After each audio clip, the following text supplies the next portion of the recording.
Yeah, welcome everyone, Sanjae Uchiha here. So welcome back to the channel, and I hope most of you guys are doing great because this whole curfew and quarantine thing, ooh, especially if you're working from home, trust me, it's been pretty wild. It's kind of part of the reason why I've hardly been putting out anything for this past week.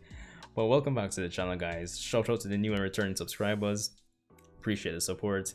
As you can tell by today's video title, we'll be talking about the Boruto manga specifically and why the story in itself is at such a critical junction or critical point in time as we go forward into chapter 46 that drops on the 20th of May, if I'm not mistaken. So yeah, of course, be sure to rate, comment, subscribe. Let me know what you thought or think about my thoughts by the end of this, and of course have a discussion in the comment section. Always appreciate that. So let's get right into it. Now, Boruto being at a critical section or critical point in its lifetime where the manga is concerned. Now, I say this because we're getting into the territory where we're going to be exploring more so on the villains or the antagonists of the story. Now, I know one of the weak points, despite how I personally feel about the manga, I personally enjoy it and think it's decent, to say the least, but at the same time, I would be lying if I said like the antagonists at this point are, there's more to be desired. There's more that we should be getting from them at this point. And where we are in the story now, we are potentially diving into that to set the stage for what's to come for potentially the rest of the Boruto manga, which Kodachi has already confirmed, or at least he's mentioned in an interview probably a year or two ago, that it's not going to be as long as Naruto. He's aiming to have the story of Boruto plus the story of Naruto in terms of volumes, just the sum of those two series to be 100. So yeah, all in all, and Naruto has 72 volumes, so yeah, you can do the math. So Boruto itself isn't going to be as long as, say, a Naruto. And even speaking about that, the reception to Boruto as a series has always been polarizing, if you ask me, between persons basically saying that, yo, it really isn't as good as Naruto. I mean, comparisons are only natural given the the universe the story takes place in, and you have the persons like me who I'd say I can see the flaws, I can see what persons who don't like Boruto are saying, I can see why they dropped the series, and could never in this life blame them for dropping the series. But I can still see the potential in the series and the good that it's trying to do at the same time.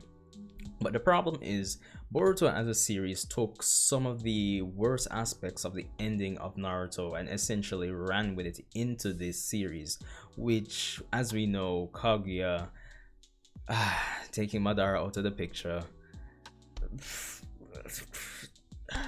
Naruto's character, like, these are just a few things that us as the audience, us as the fans had when it really dealt with the end of Naruto. These are some of the major issues that we had, and the Otsutsuki clan is one of the major things I think Boruto has really taken and gone with, and it's part of the problem why persons aren't probably invested in the current villains or current antagonists of the story. So the thing is, the setup and the backstory for the current antagonist that's to come right now, based on how chapters 46 and potentially 47 and even 48 goes, it's going to really and truly determine which direction the story goes into. We have a few elements to play with, such as the Karma Seal, potentially Boruto and Kawaki losing their body. We have potentially the Otsutsuki clan in the wing to potentially come in, so we have a potential alien invasion.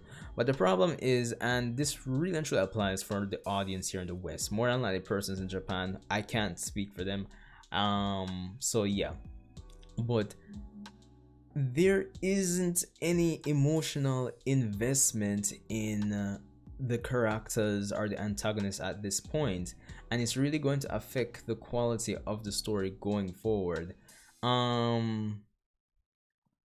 Wow.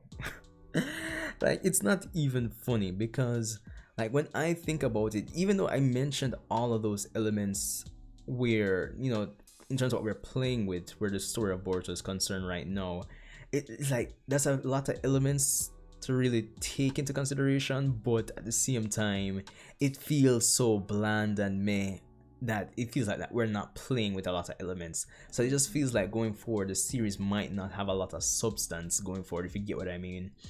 So yeah, something really serious needs to be done in the next 2 to 3 chapters where I'd say our investment on an emotional level, where at least some of the antagonists are concerned.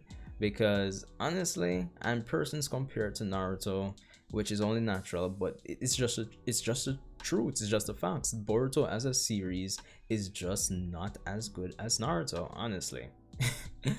And even though I do sing praises to the manga, I still am going to go on a limb and say, yo, the Boruto manga, it's still not up there with the Naruto, no matter how you slice and dice it. But at the same time, it has potential. But we just need to really establish a baseline, some investment to ensure that the substance and the quality that we can potentially get for the remainder of the story is of a certain caliber or quality, essentially. So hopefully I didn't mix my words too much there, since I'm freestyling as I usually do in all my videos. So yeah, but let me know what you guys think and what your, you know, I guess in general speaking, what are your problems with the Boruto manga in terms of going forward, and if you feel that this is a critical point in time for the story of the manga going forward. Because as I said, what happens right now, considering that the manga isn't going to be as long as Naruto, then stuff happening right now is going to affect a lot of the things that we're going to get, and it's going to determine how invested we can potentially get in terms of the setup. So that's just me. But anyway, Sanjae Uchiha, rate, comment, subscribe. Hope you enjoyed the video and I guess picked some sense out of the nonsense I've been speaking here. And yeah, so that's pretty much all I have. So rate, comment, subscribe. Of course, we're on our way to 1,000 subs, so let's see if we can get there, hopefully before the pandemic takes us out. But yeah, see you guys in the next one. Stay safe.